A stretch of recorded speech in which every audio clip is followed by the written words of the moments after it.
You've been pushing through the brain fog, the weight gain, the overwhelm, hoping it'll pass if you just try harder.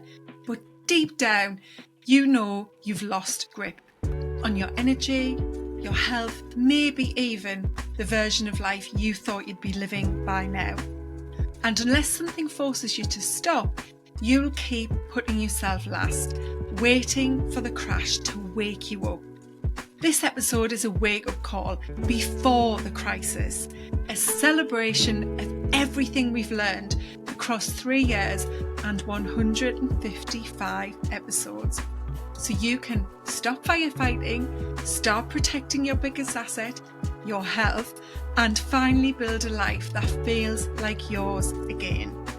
Welcome back to Women's Health Unwrapped with me, Nicola Farndell, and today is a very special episode because we're celebrating the podcast's 3rd birthday. I literally cannot believe it was 3 years ago that I made the decision to start this podcast, and here I am, 155 episodes in, thousands and thousands and thousands of downloads, listeners in over 60 countries. Incredible. And I'm going to tell you just a few of those countries because some of them totally blew me away. We've got Greece, Mexico, Brazil, Australia, Singapore, Turkey. We are literally covering all corners of the world. Now, the UK, of course, makes up the majority of the listeners. It's about 63%, and the USA is 18%. But that means we've got a lot of listeners spread out across the rest of the world, which is fantastic. And of course, there has been countless conversations that have completely reshaped the way I see health, midlife, and what it means to thrive as a woman. If you've been with me since day one, thank you. If you're new here, welcome. I am so glad you found us. Either way, I want you to know this. The podcast has always been about you, about giving you insights, stories, inspiration, motivation, and strategies, because that's what matters. If you know me, if you are a regular listener, you know that I want you to take action. So it's definitely about strategy to help you realise that when you transform your health, you don't just change your body, you change your whole life. And that ripple effect is profound. One of the most powerful things I've learned across these conversations is this. For most women, change doesn't happen until they're forced into it. I've heard it again and again from my guests. The shift only came after hitting rock bottom. For some, it was burnout or illness. For others, it was redundancy, divorce, grief, or a health scare that stopped them in their tracks. And for a few, it was something more subtle, but no less significant. That quiet, nagging sense of, is this really it? When Lindsay Fekete shared how she only prioritised her health after hitting burnout and walking away from her deputy head job in education. Or when Kat O'Brien shared how she only began to focus on self-care after suddenly losing her beloved partner during the pandemic. Or Lisa Bahim, who learned the value of prioritising yourself as a woman following her daughter being killed in a tragic car accident. And Nicola Wood, who was diagnosed with breast cancer in her early 30s and realised she couldn't continue to push and hustle the way she had for so many years. It hit me that so many of us wait until the crisis comes before we act. And maybe you felt that too. Pushing through brain fog, weight changes, muscle aches and pains, stiffness, sleepless nights, anxiety, panic, all while telling yourself, it's just a phase. I should be able to handle this. Women have to go through this. They've done so for hundreds of years. I'll figure it out myself. But here's what I want you to hear today. You don't need to wait for the fire alarm to go off, and you don't need to be in full-blown firefighter mode, battling the flames before you decide to take control of your health and your life. So, After 3 years and 155 episodes, here are the 3 biggest lessons I'm taking away and I want to share with you today. The first one is that your health is the foundation of everything. Let me say that again. Health is the foundation of everything about you and your life. Every guest, every story, every expert, it all comes back to this. Your energy, your clarity, your confidence. When you look after your health, everything else benefits. Your relationships, your career, your finances, your sense of fulfillment. The ripple effects are huge when you take care of yourself and manage your health first. The second thing is that most women wait until they're forced to change, but you don't have to. Midlife is a crossroads. Yep, I was at that crossroads too, 45, standing there, feeling utterly lost and no idea which direction to head in. Yes, hormones are shifting. Yes, menopause can bring even big changes that are super challenging and can be really difficult to navigate. And that can be the catalyst for something powerful. You get to choose differently. You can take what you're experiencing in midlife and, as I say, design a life that you love, perhaps for the first time in your adulthood. The third thing I want to share is that small shifts create big ripples. Change doesn't always have to mean a grand overhaul. It really is about the small, tiny, even consistent actions, those habits, mindset shifts that you take that ripple out into every part of your life. And I want to share a bit of insight into what I've learned personally, because honestly, hosting this podcast has transformed me too. I've learned to trust my voice more, to know that these conversations matter. I absolutely love to receive feedback. When I get a message, drop into my Instagram DMs or into Facebook or LinkedIn, that tells me you've listened to the episode and what you've taken away. It honestly just lights me up inside. I remember receiving one message from someone on Facebook Messenger, and I'd missed it because it was sitting waiting to be accepted. I wasn't friends with this person, so it didn't go into my main mailbox on Messenger. And this lady told me how she'd come across my podcast. She was a follower of the guests that I'd had on this podcast, and that I'd been sharing something back in conversation with my guest, and that this insight had really inspired her to realise that she was in the wrong career, that she wasn't living a life that was in alignment with who she was, and that because of what I'd shared and how I'd positioned it, she was ready to step up, to get clear on what mattered to her and to change her life. And she came back to me a couple of months later and let me know that she'd left a job, that she'd started a new career, that she was feeling more invigorated and happy than she'd felt for so many years. And I mean, that in itself is just incredible. I love having so many insights into what it was that shifted things for my guests. I'm like a fly on the wall into somebody's life and can really get underneath what's gone on and what changed for them, and learn what someone else valued and what it was that they implemented to improve their health. And I use all of that insight and knowledge to help the women I work with, because I want them to fast track changing their health, because myself included, many of the conversations I've had on the podcast talk about this much longer, more complex, often roller coaster like journey of improving your health. But I have all of that information now. So I use that to create the work that I do, the programs, the frameworks that I use with my clients. It also opens up so many other ideas and insights that I can use for my own health as well.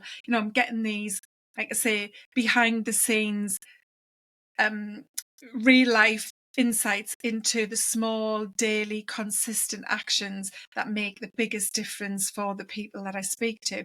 And sometimes it's just simple little habits and those insights, but they are really powerful. Hearing someone talk about that power of taking a morning breath or using your breath to pause before opening emails or even having conversations with family members. We all know that that can sometimes be a challenge.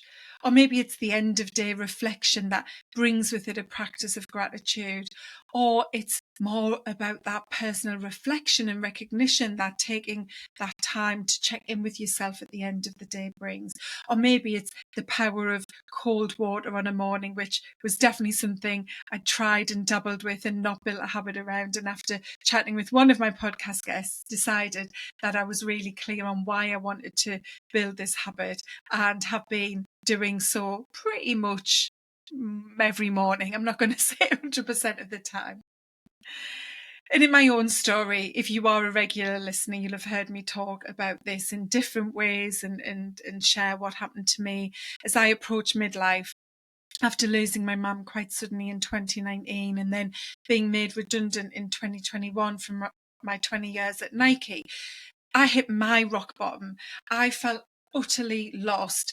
I was, out of work, but even leading up to work through the pandemic, after losing my mum and experiencing really severe grief, and then having my own quite traumatic accident that took me into hospital in an operation during the pandemic, I felt like I was really at the lowest place that I could be, and because of my age just didn't know what to do next. That was my midlife crossroads, but I did embrace that through self-growth, through self-development, and through building healthier habits into my life.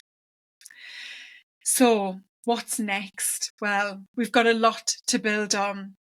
I've had, like I say, the most incredible 3 years and 154 conversations or solo episodes up to recording this 155th episode. There's a lot to build on. I've tried lots of different things through these 3 years with the podcast. I've run some special episodes focusing on menopause for a whole month, focusing on real life, real stories. One of those stories was actually my husband, Kev, who decided to share how he felt as a man struggling with mental health and imposter syndrome. And that episode still remains on audio, the second most listened to episode. I've learned lots from the types of guests that I've had, some of the conversations that have been more interesting and more listened to or watched than others. So as we embark on this next chapter in 4th year, I hope lots more to bring, deeper dives. That's what I really want to do, is deeper dives into women's health topics, those ones that maybe aren't more mainstream and that we know enough about. I think there are lots of those, especially when it comes to what's changing beyond or during menopause and beyond. I'd love to have some more high profile guests. So if you know of anyone that fits that bill, then please do shout out, let me know, or get them to get in touch with me. It's fantastic that I have a lot of podcast agencies now pitching people to me. So I do have some really great guests coming up, different doctors and experts, to dive into, like I said, some of these more specific health related topics. I'd love some new series ideas. If you have any, then please do share. As you know, it's all about stripping back that overwhelm and really helping you to know what does impact your health, and that it isn't about having a prescription or trying to do it all. It's about hearing these different topics and insights and conversations and picking what works for you. I have something very exciting coming in terms of an offer to work with women one-to-one. In fact, my new client has just started on this program. I haven't relaunched it publicly, but she was interested in working with me, and she's my first new client on my Midlife Reset and Rise one-to-one coaching program. So I'm sure I'm going to build that reset and rise concept into the podcast as we go forward. If you have been listening each week, I really hope you've felt the same spark, that same one that I've felt. by being the presenter and host. That sense that midlife isn't the end of something, it's the beginning of a whole new chapter. But to write that chapter the way you want it to be written and that story to be told, you absolutely need to become the author. You need, as I call it, to become the CEO of your life, to take control, to stop firefighting, to stop waiting for the flames and hope that you can put them out. So just to put this all into perspective, across those 3 years of weekly episodes, I've had the privilege of spending well over, I've tried to add it up, probably 150 plus hours in conversation and prepping with the guests themselves, as well as all of the hours of work for me to prep, to edit, to create the content. It's like a masterclass every single week. And I would say I've probably got a PhD of some kind now because of the amount of research, writing and talking and learning that I've done. And I don't take that lightly. I know the value of this knowledge and I know the impact it can make when it's put into action. So if you're listening right now and something inside of you is saying, this is me, I've been waiting for a crisis, I've been putting off making positive changes for whatever reason, but I don't want to keep doing that, then maybe this is the starting point. Maybe this is that first step that you can take to begin to become the CEO of your life. And to help you get started with that, I've created a free midlife reset quiz. It takes maybe 2 to 3 minutes to complete. Really simple questions, but it's going to help you figure out what's really going on behind the fatigue, the frustration, or that feeling of just being stuck. And most importantly, it'll give you clarity on your next step. You'll find the link to it in the show notes wherever you're listening or watching. So go and check that out and let this be the beginning of making the changes that you need so that you can truly thrive through menopause, midlife and beyond. Because after 3 years of podcasting and hundreds of stories, this is the truth I want you to remember. You don't need to wait for rock bottom. You get to choose now. Thank you. Thank you so much for being here, for listening, for watching, for sharing, for reviewing, for sending me messages that keep this podcast alive and growing. Here's to year 4 and to continuing to unwrap the truth about women's health together. So happy birthday, not just to me and the Women's Health Unwrapped podcast, but to everyone who is part of this amazing community. Thank you for being part of this journey, because without you, I wouldn't be able to do it. And remember, if you have taken something from this episode, share it. This is how we get more women to put themselves and put their health first, by sharing what we are being inspired by and what we are changing in our lives. So please do share this with a woman or some women in your life who also deserve to thrive and write that amazing second half, that new chapter of the story of their life. I hope to see you in the next episode. Take care.